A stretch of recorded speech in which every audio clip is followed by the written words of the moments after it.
So I wanted to talk a little bit today about my experience with borderline personality disorder. I found a lot of solace in the personal stories of other sufferers, and I think it's really important to give back to the mental health community a little bit, get my story out, just in case it can provide any sort of comfort to anyone who might be struggling, like it has done for me. It's pretty easy to forget that you're not fighting alone, and I think it's definitely important to reach out and to know what other people have to say. So I guess a little bit about my background. My childhood was pretty rough. I was pretty severely neglected at a young age, and I was subsequently separated, isolated from my parents and the rest of my family. My mom died when I was 15, and my dad's been out of the picture since I left when I was 8. The environment I lived in from when I moved till I was 18, so a good 10 years, was invalidating and abusive, sexually and emotionally for sure. Um, Even at a very young age, I remember dealing with feelings of extreme emotionality, impulsiveness, anger, and fear, which I suppose developed into what I now identify as BPD. But I guess that was definitely, but it's something that stuck around with me for a very long time. I got my first diagnosis of borderline personality when I was 19, in the midst of the turmoil of my first relationship. I had been self-harming for years since my mom died, as a method of dealing with my overwhelming emotions that I just couldn't deal with. And finally, I reached a point where I attempted suicide. And that's when I really realized that I had deeper issues than I had ever even really known. When I felt so uncomfortable in my skin and so overwhelmed by my own thoughts and feelings that I couldn't bear the thought of living with it anymore. I just wanted it to end. Um, and what I actually ended up doing was I really felt at the core that my biggest problem was that constantly gnawing sense of, terror that I'm going to be abandoned again by whoever's in my life right now.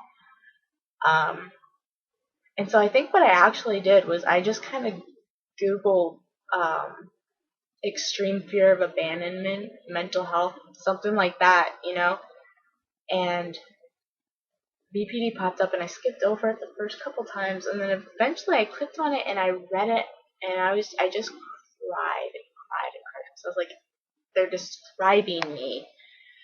And it was a sense of like fear a little bit that, I have this is actually a really serious problem that isn't going to go away. And then there was also a sense of serious relief because I understood for the first time that it wasn't my fault and that with the support system that I had at the time, I really didn't have much of a chance. But I did gain a better support system. I met a wonderful couple of therapists that really helped me. I tried a few different medications, which have had varying degrees of effect on me. I spent a few months in dialectical behavioral therapy group combined with the individual therapy, and I also had some biofeedback training. I moved from one side of the country back to the other to live with my sister and her kids, and I just have a wonderful support system here, and that has really, really been a huge asset in my recovery process so far.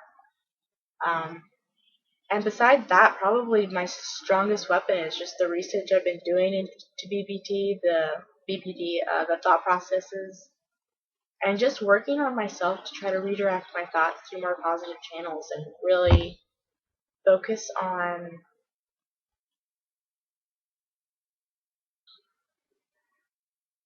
focusing on battling the negative self-talk and the instinctual assumptions that I make about, if my boyfriend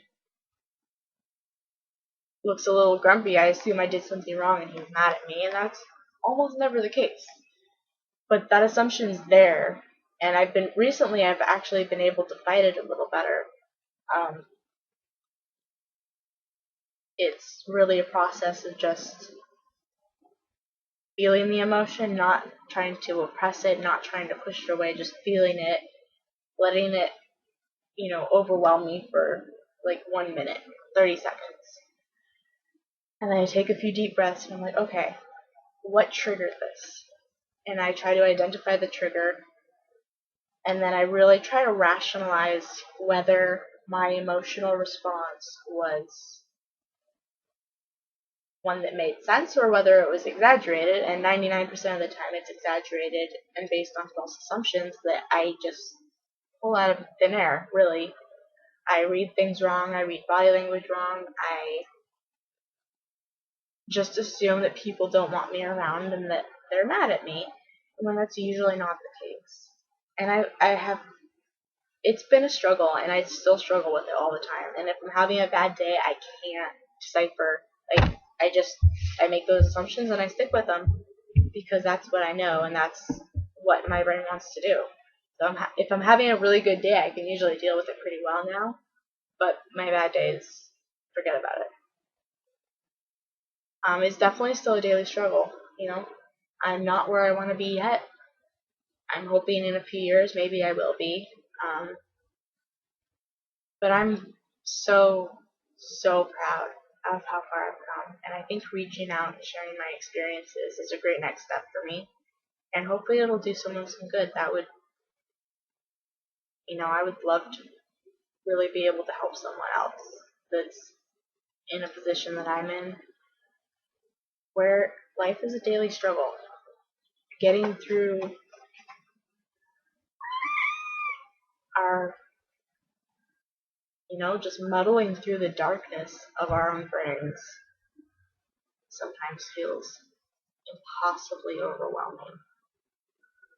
And knowing that there are other people fighting the same fight, and really we're your allies, that's comforting, at least for me.